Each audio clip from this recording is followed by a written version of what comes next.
நாடாளுமன்ற தொகுதி மறுசீரமைப்பு விவகாரம் தொடர்பாக முதலமைச்சர் மு.க.ஸ்டாலின் தலைமையில் இன்று அனைத்துக் கட்சி கூட்டம் நடைபெற உள்ளது. மக்கள் தொகையின் அடிப்படையில் நாடாளுமன்ற தொகுதி மறுவரையறை செய்ய மத்திய அரசு திட்டமிட்டுள்ளது. அதன்படி நாடு முழுவதும் தொகுதி மறுசீரமைப்பு செய்யப்பட்டால் தென்னிந்திய மாநிலங்கள் பெரிதும் பாதிக்கப்படும் என தமிழகம் உள்ளிட்ட மாநிலங்கள் எதிர்ப்பு தெரிவித்துள்ளன.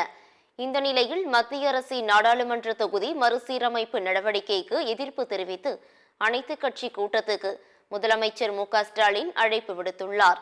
அதன்படி தலைமை செயலகத்தில் இன்று இந்த கூட்டம் நடைபெற உள்ளது. இதற்கான ஏற்பாடுகள் குறித்து நேற்றே முதலமைச்சர் ஸ்டாலின் நேரில் பார்வையிட்டு ஆய்வு மேற்கொண்டார். அனைத்துக் கட்சி கூட்டத்துக்கு பதிவு செய்யப்பட்ட 40 கட்சிகளுக்கு அழைப்பு விடுக்கப்பட்டு ஒரு கட்சிக்கு 2 பேர் வீதம் கலந்து கொள்ள உள்ளனர்.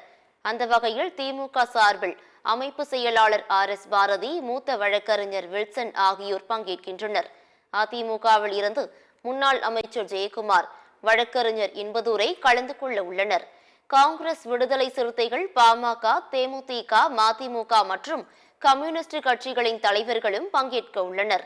மக்கள் நீதி மய்யம் கட்சியின் தலைவர் கமல்ஹாசன், விஜயின் தமிழக வெற்றி கழகத்தில் இருந்து பொதுச் செயலாளர் என் ஆனந்த் ஆகியோரும் கூட்டத்தில் பங்கேற்க உள்ளதாக கூறப்படுகிறது. இதனிடையே பாஜக அதன் கூட்டணியில் உள்ள தமிழ் மாநில காங்கிரஸ் மற்றும் நாம் தமிழர் கட்சிகள் அனைத்து கட்சி கூட்டத்தை புறக்கணிப்பதாக அறிவித்துள்ளன.